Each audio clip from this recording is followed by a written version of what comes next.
Welcome to Women's Sports Weekly, where women's sports happen every day, but we talk about it once a week. I'm Danielle. And I'm Carolyn. Women's Sports Weekly is a podcast where we discuss the latest news, explore interesting stories, and share our love for women's sports. Follow us on Instagram, YouTube, and TikTok at Women's Sports Weekly Pod. Follow us and rate us on Spotify and Apple Podcasts. Send us an email at womensportsweeklypod@gmail.com, and we may feature your email on our listener experience zone, The Les. We have Run Club this Thursday night and every Thursday night at 6 p.m. We meet at the 99ers Sports Bar. From there, we run 3 miles, come back to the bar, enjoy some drinks, and hang out with each other. Each week, we share a secret word on our podcast, and if you share that word with the bartenders, you can get 50% off your first draft. This week, Carolyn chose the word, and the word is bear. If you come to our Run Club, you probably already know why she chose bear, but if you do not, and you have not heard Carolyn speak about her obsession with bears, we'll let her do that right now. How long do I have? 30 seconds. Oh my gosh. Okay, so it's Fat Bear Week. Do you know what Fat Bear Week is, Danielle? I only know it because of you. It's before the bears go into hibernation. That is correct. And in Katmai National Park in Alaska,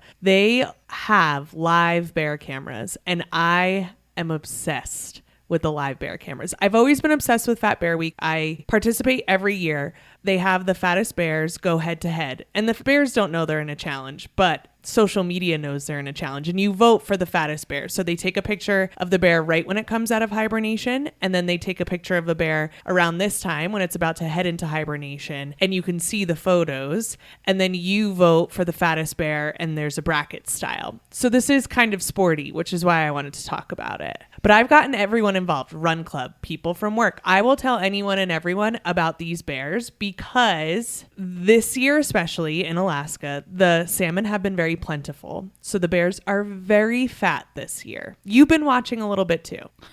I've only watched once when you put your phone in my face with the video on. I've never pulled it up on my own. I know, but you liked it. Sure.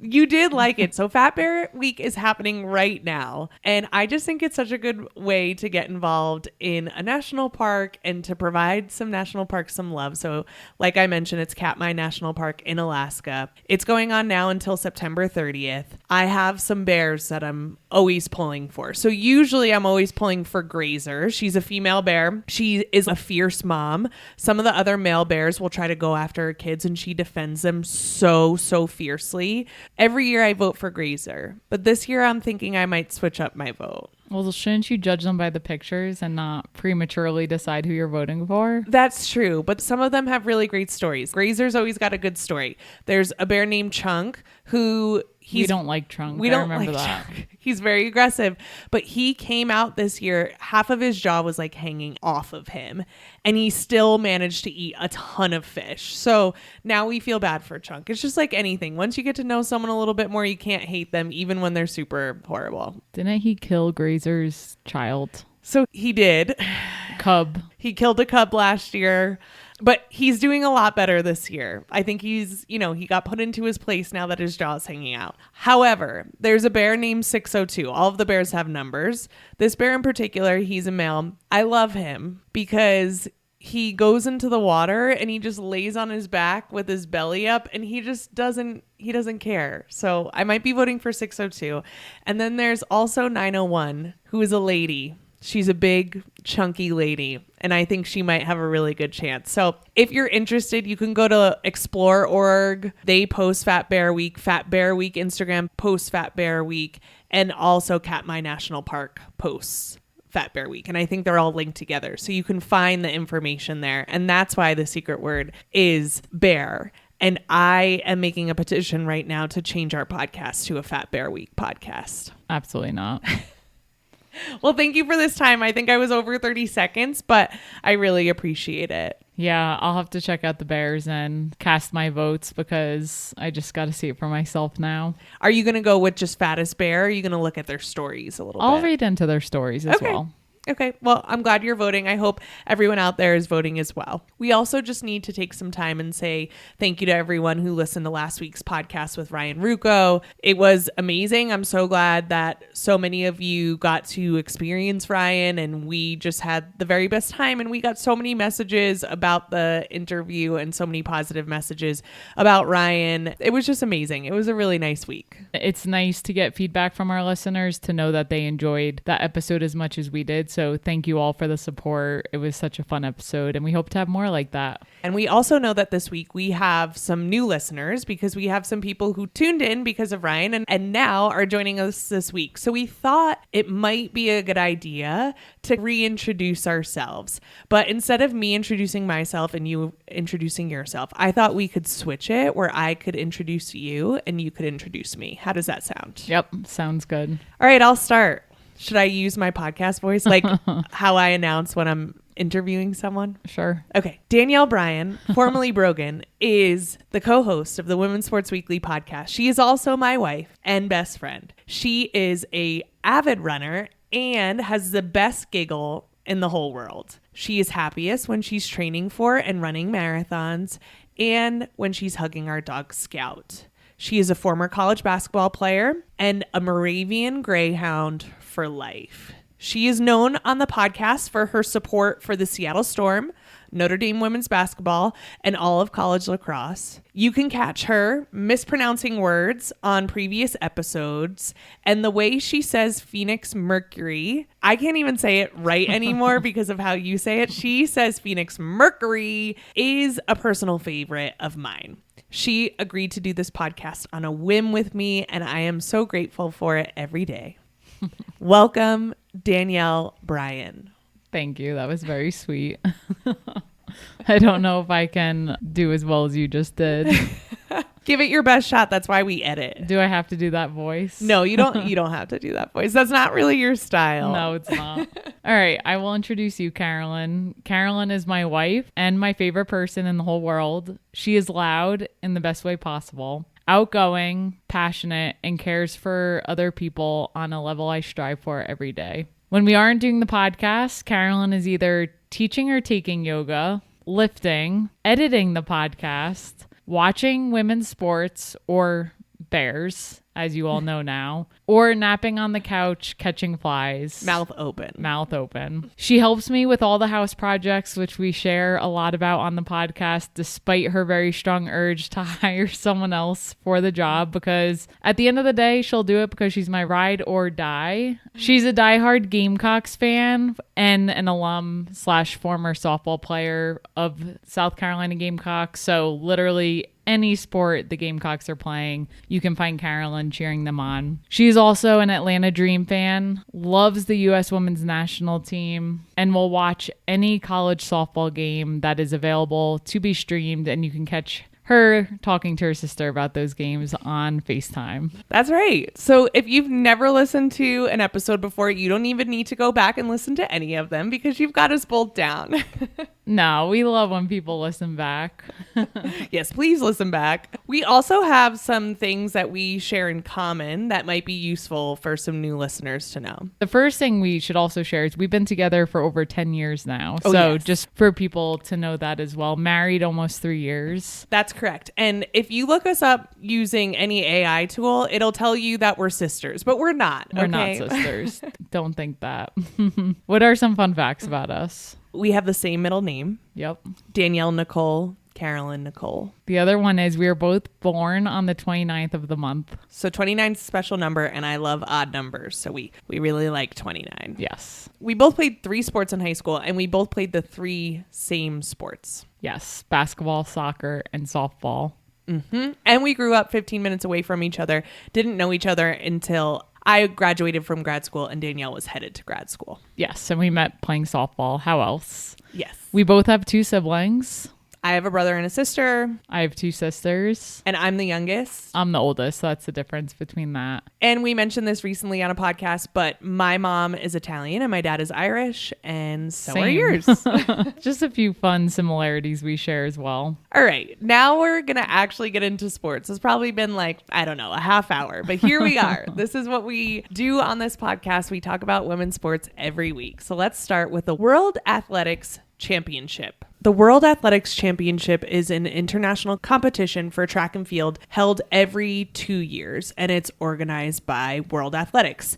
This year, it was held in Tokyo. So first, let's start with Jamaican Shelly-Ann Fraser-Pryce, who announced her retirement at the age of 38 years, and after 18 years of her professional career. She made her 25th and last global podium of her career at the World Athletics Championship. She has been to 9 World Championships and 5 Olympic Games. She has 10 golds in the World Championships and 3 Olympic gold medals. In this World Athletics Championship, she helped Jamaica win the silver in the 4x100 meter relay. And she is just really one of my favorite sprinters to watch. She always has amazing hair, amazing style. Yeah, a professional career of 18 years. I'm trying to think of how much hard work goes into that. She has so many things to back it up. I'm sure she's sad to hang up the shoes, but maybe in some ways she feels like she did all she could and she's ready to retire, but unbelievable and good for her. Have you ever stayed at a job for 18 years? Can't say I have.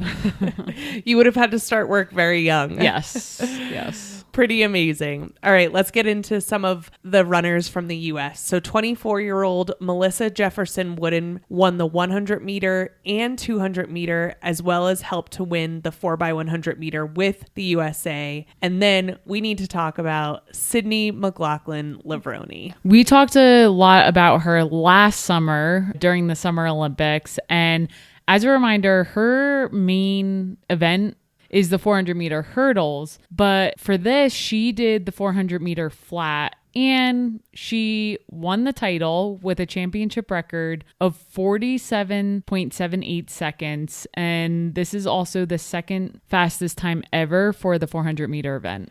So she was breaking all these records left and right. So a championship record means fastest at the World Athletics Championship, and then second fastest time to ever be recorded. And then in the semifinals, she was also breaking American records. Yes. She's only 26 years old. She's already a 2-time Olympic champ in the 400 meter hurdles. For that event, she broke a record 6 different times. The world record 6 times, just breaking her own records over and over again. So clearly now she's stepping out of her comfort zone, trying something new, still crushing it. So excited to see what else she does in the future. Well, what else she's doing is she ran the 4x400 meter relay, and she helped the U.S. win gold in that as well. And that beat a U.S. record from 1993. Wow, that's truly amazing. And then we have Anna Hall, who wins her first world title in the heptathlon. Heptathlon, yeah. That is 7 events, the 100 meter hurdles, high jump, shot put, and 200 meter, followed by the long jump, javelin throw, and 800 meter run. She is the first American woman to win this event in 32 years. I would really love to see what a day of training looks like for her to do all those events. I know. I'm like, do you go through everything? Do you focus on one thing per day? Do you just do accessory work the whole time? I can't even imagine. Yeah, very cool. Let's get into all the WNBA talk. We've got lots to talk about. Yes, as you all know, WNBA playoffs are in full swing. So for the next couple of weeks, we are going to be talking a lot about the W through the end of the season, and we have a lot to cover today. Before we get into playoff talk, let's talk about Angel Reese's shoe release. Last Thursday, Reebok launched the Angel Reese ones, and they were sold out within minutes online. Amazing. Although the colorways are really cool, I like the names even more. They have 3 colorways currently: Me Bounds, Diamond Dust, and Receipts Ready. Great names. Just like so Angel Reese. I really like the all white ones. $120 and sold out everywhere. That's amazing. Good for her. Good for that shoe. Good for Reebok. Yeah. Good for anyone who got their hands on them, honestly. Yeah, send some our way. We would love them. Yeah. Angel Reese, if you're listening to Women's Sports Weekly, we would love to be gifted a pair. I'm sure that's the first thing on her mind. Look how cocky I'm getting now that we interviewed Ryan Rucco. I'm like, yeah, send us a pair of shoes.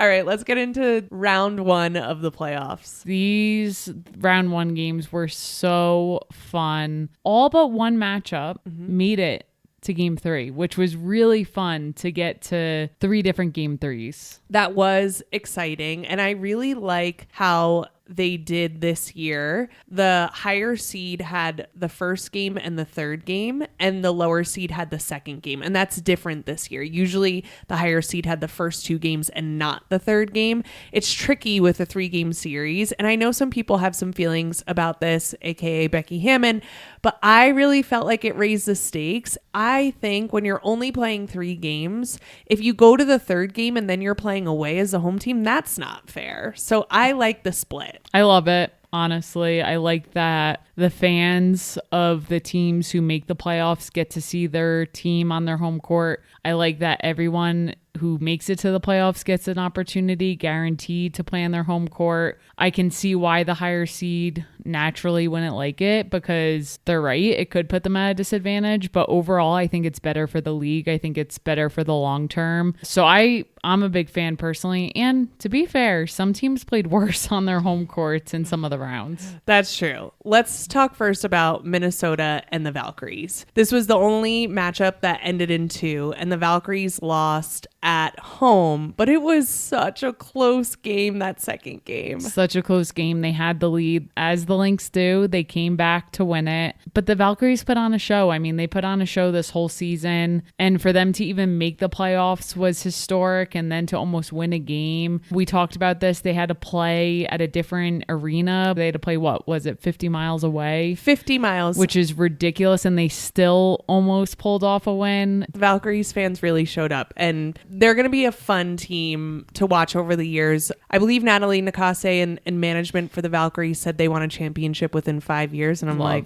it's possible. Yeah, anything's possible, really. Let's get into the Atlanta Dream and the Indiana Fever. Yikes. Sorry to you and your Atlanta Dream. This killed me. In my notes, I have only one note about it. Atlanta blew it. Yes. And we need to give kudos to the Fever. I mean, just the most resilient team who just will not go away. Yeah. But Atlanta had the third game. They had it. And then there were some poor shot decisions and some lack of plays or poorly executed plays down the stretch of that game 3. And they took their chances of what I thought of actually winning this whole thing. And they just threw them down the drain in the first round of playoffs. It was hard to watch. That third game lost on their home court and they had it. So that was a rough one. And the roughness continues for us because then the Seattle Storm take on the Las Vegas Aces and another heartbreaker. I have to say, though, I was pretty proud of the Seattle Storm. They've had quite a rocky season. I feel like their record is not reflective of the players on the team, so I struggle with that. But first game of the series against the Aces, they got killed, and I was like, okay, this is over. Like, going into game 2, I was scared to watch. And then they pull off this unbelievable win. And then game 3 lost by 1, and they had a shot at the end to win it. And it was a good shot. It was. They came back, and they could have just laid down after game 1. And the Aces were on their 16, 17, whatever game winning streak. They broke that in game 2. Would have I loved to see them move on to the next round? Of course. Did I think against the Aces they were going to do it? I didn't. So the fact that they were so close to doing it, it was fun. It was just a heartbreaking night for us, for sure. Definitely. And then after that series this past weekend, it was announced that the Seattle Storm will not be renewing the contract for head coach Noel Quinn. What are your feelings on that? I think it was about a week ago. I asked you, do you think the Seattle Storm coach is going to get fired? And you were like, I don't know. And I was like, well, again, nothing against her, but you have all this great talent on your team. Like, why are you barely getting by? Yeah. And I'm like, look at the Indiana Fever, Stephanie White leading the way with them. They have half their team on the injured list and they're in the semifinals. So it just wasn't clicking for me. And while obviously I feel bad for her as a person, you're losing your job. At the end of the day, it is a business and people want to win. So I kind of saw it coming, to be honest. I know that some players have mentioned really good relationships with Noelle Quinn. So it is difficult. And it's like the Seattle Storm should be doing better. Yep. Is it a Noelle Quinn problem? I don't know the answer to that. It could be another leadership type of problem in the front office, wherever it may be. But there does need to be a change on the Seattle Storm because they should be better. Yeah, of course, feel bad someone lost their job, but I just hope Seattle moves in the right direction next year. And then we have to talk about the New York Liberty and the Phoenix Mercury. I mean, what happened to the Liberty down the stretch? They started struggling, halfway through the season. They started off so hot, came off as WNBA champions last season, and started off hot this year. At the beginning of the year, we were saying they're going to go for number a two-peat. And after the WNBA All-Star break is when things started to just slide. They beat Phoenix in the first game at Phoenix, and I was like, here we go. Natasha Cloud's going to just carry this team on her back. And then they go to Barclays Center. Get whooped in game 2. And then in game 3, they get beat by Phoenix. Yeah. And Phoenix rolls on past, and I'm just like a little shell-shocked by it all. Yeah, I knew that series was going to be tough. Phoenix was the higher seed for one. Mm-hmm. And that's crazy that New York was in a position where they were in the lower seed. That alone was pretty crazy. But yeah, it's hard to believe that they're out on the first round. Stinks to be a New York Liberty fan. I'm sorry. Yeah, I'm sure Ellie is not doing well right now. Big elephant tears somewhere. Actually, Ellie's like, finally, I get some time off. Yeah, probably. All right, let's talk about predictions for round 2 of playoffs. So round 2 of playoffs began this past weekend. The Las Vegas Aces, the number 2 seed, versus the Indiana Fever, the number 6 seed. Game 1 happened this past weekend, and the Indiana Fever took the first game 89-73. As a reminder, now in the semifinals, we're playing best out of 5. So move from best out of 3 to best out of 5. Kelsey Mitchell goes absolutely off in this game, scores 34 points. She played unbelievable. She's been just on a roll. She had some votes towards MVP, and she just puts her money where her mouth is. And she had a quote this past week, and she said, no disrespect to her other coaches, but Stephanie White has like taken the time to dedicate to her and pour into her. And I was like, great. I love when people find their good matches. Yeah. And when you're like, oh, this person didn't make sense on this team, but makes perfect sense on this team. And Kelsey Mitchell always made sense, but seeing her play under Stephanie White and just it clicking is pretty amazing. Yeah, I love it. And then Minnesota Lynx, the number 1 seed, take on the Phoenix Mercury, the number 3 seed. In game 1, Minnesota won 82-69. Courtney Williams pops off with 23 points. At the time of recording, only game 1 has happened for both these teams. Second round will have happened last night by the time this comes out. But we did want to share some predictions we have for this series. So what are your predictions for Las Vegas, Indiana? Who wins it and in how many games? I think Vegas is going to bounce back and they're going to win in 4. 4.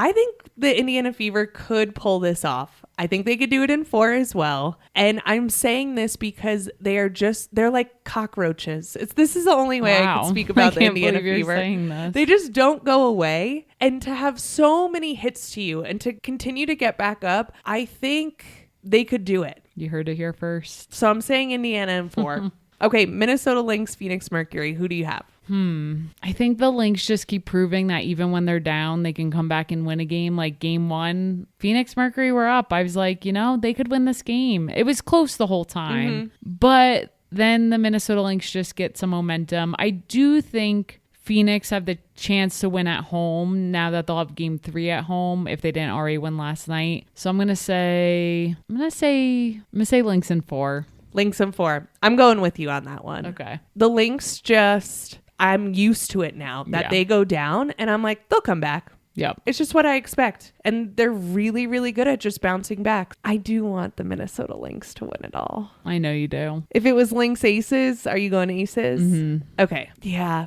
I gotta root for the stud butts. They gotta win a championship together. I love both teams. Yeah. Let's take some time to ask the listeners to please rate and subscribe to our podcast. We love putting this podcast together and we want to continue to do it.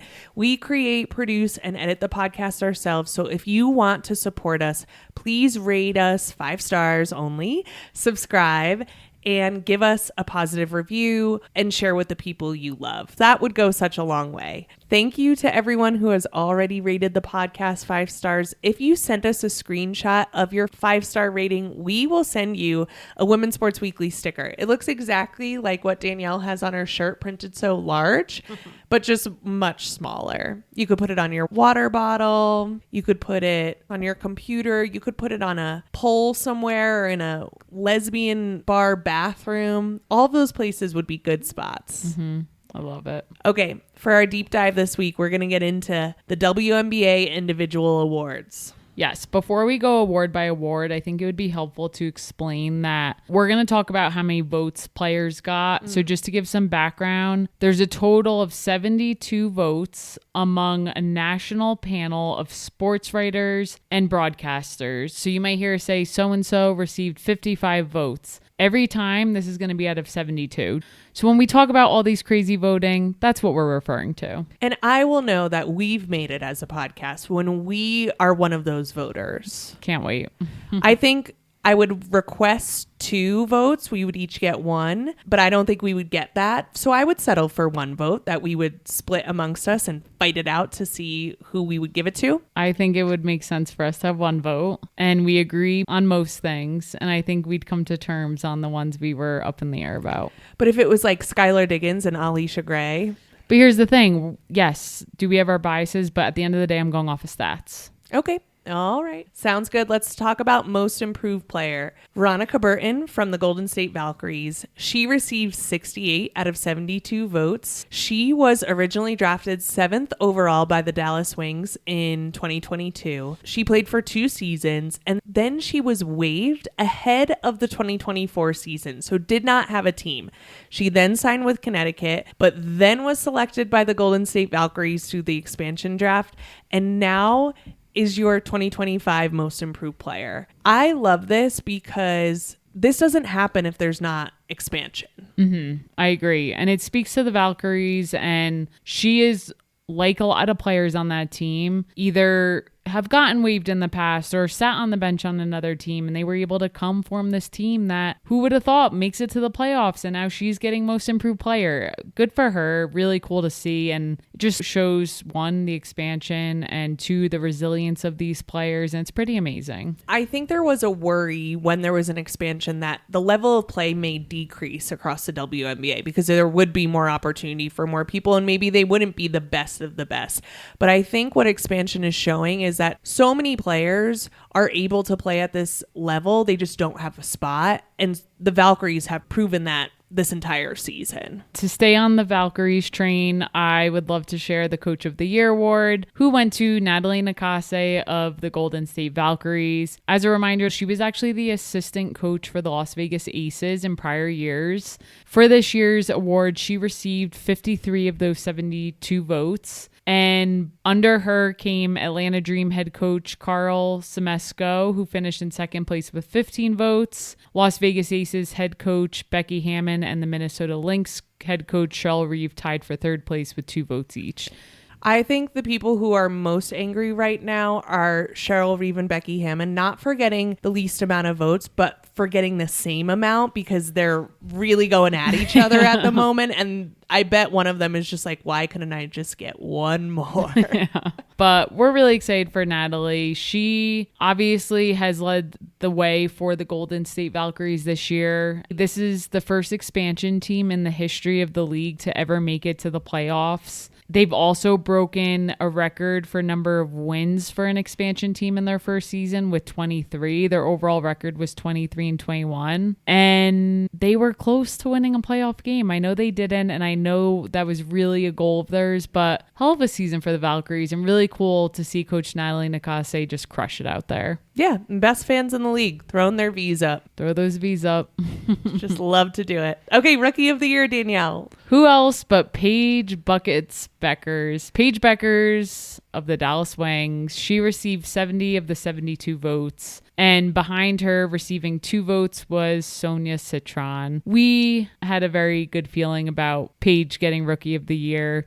She had a great rookie season, fun to watch. The Dallas Wings did not have a great year, but Not she'll as fun continue. to watch. Yeah, she'll continue to grow in the league. So congrats to her. Okay, let's go on to sixth player of the year, which was Naz Hillman from the Atlanta Dream. This is her first time receiving the award, and it's also the first time the Dream has had a player receive this award, so pretty cool. She received 44 of the 72 votes. Next in line, closest to her, was Natisha Heidemann from the Minnesota Lynx with 22 votes. Naz Hillman helped the Dream set a franchise record with 30 wins on the year, which doubled its total from last season. So this actually just makes me even more upset that they lost in the first round of playoffs because they were doing so well, and Naz Hillman was just such a great player to have on the team who just totally broke out this year. And anytime she came in, I was like, yes, we're going to get a spark plug. But alas, I'll try to stop talking about the Atlanta Dream losing in the first round. Let's get into Defensive Player of the Year. This is the first time in WNBA history where there was a Defensive Player of the Year. So not one, but two people won the award this year. So this award this year is shared by Minnesota Lynx forward Alana Smith and Las Vegas Aces center A'ja Wilson. We were worried when we saw this. We were like, uh-oh, A'ja Wilson got Defensive Player of the Year. They're setting that up because she's not going to get MVP. Yeah, it feels like that has happened in the past. So we for sure thought she wasn't going to win two awards, but duh, A'ja Wilson is proving everyone wrong left and right. And this was one that I was very happy to be proved wrong because we thought she should get MVP. And let's get into this co-Defensive Player of the Year. So both of them received 29 votes apiece. I do think there should be some type of tiebreaker. And so I'm going to make my own tiebreaker, and it's based off stats. So I'm going to give you some stats. And this is no shade at Alana Smith. I'm not going to call her a little baby white deer like Becky Hammond did. Brutal. But I do think there needs to be some kind of tiebreaker. So we're going to go stat by stat. Alana Smith averaged 26.6 minutes per game. She finished second overall in combined steals and blocks at 135. Remember that number because I'm going to give you it for A'ja Wilson. She ranked third in both blocks per game and total blocks, and tied for 10th in total steals. A'ja Wilson averaged 31.2 minutes per game.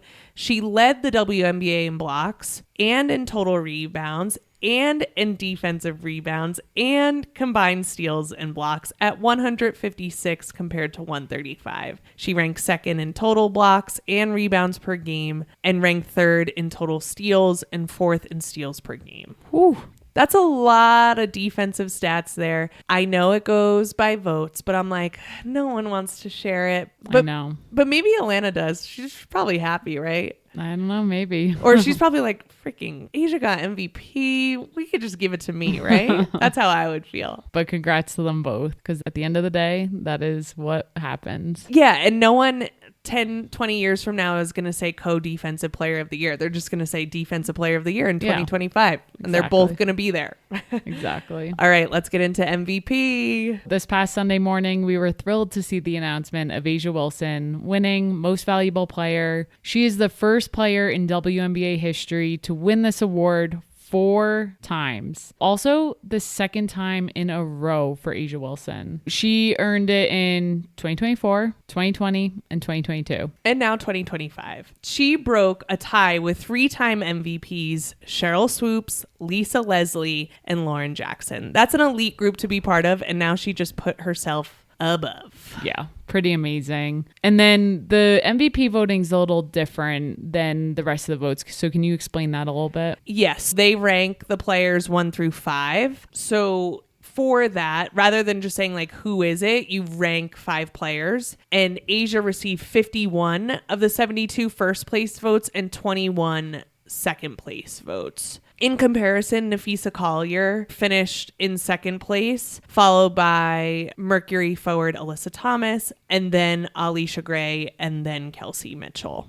A'ja Wilson is a 7-time All-Star. This year, she shot 50.5% from the field. Wow. A career high 42.4% from three-point range. Just added a three-pointer to her bag. And then 85.5% from the free throw line. Pretty amazing. That's incredible. So as we said, this award was announced Sunday morning, and we loved watching all the videos, seeing all the pictures, all the excitement around it. obviously there's a lot of emotions that go into winning an award like this, not only for Asia, but the whole Aces team. That's a huge deal. I just don't love that it was announced the morning of the first games of the semis, because not only could this affect the winner of the award, but also you have people on other teams who maybe thought they were going to win and didn't. And I just feel like it plays with a lot of people. Asia, by her standards, did not have a great game on Sunday. Yep. And even at halftime, Andrea Carter was talking about it and the emotions. I just totally agree with that. Like, it's a lot to deal with in all one day. So I just wish it could have been like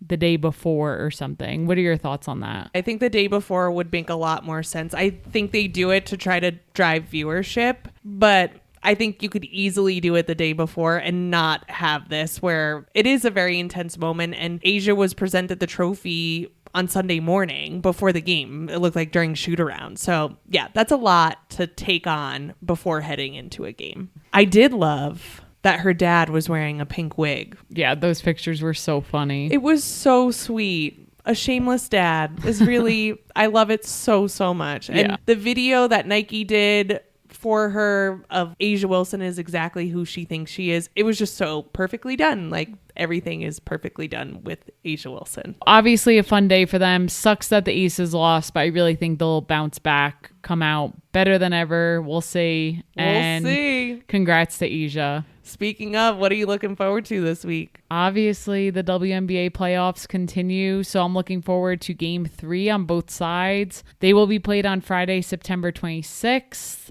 The first game being at 7:30 p.m. Eastern. The Las Vegas Aces take on the Indiana Fever.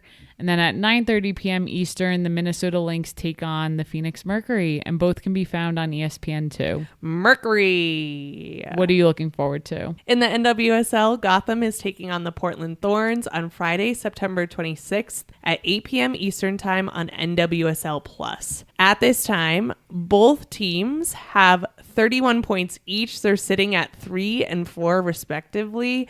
So this is going to be a very big game. The NWSL is almost reaching playoffs. We've got like a month left or so. So it's a good time to catch up on your NWSL. Nice. Cannot wait. Well, that's it for this week. We will see you next week on Women's Sports Weekly.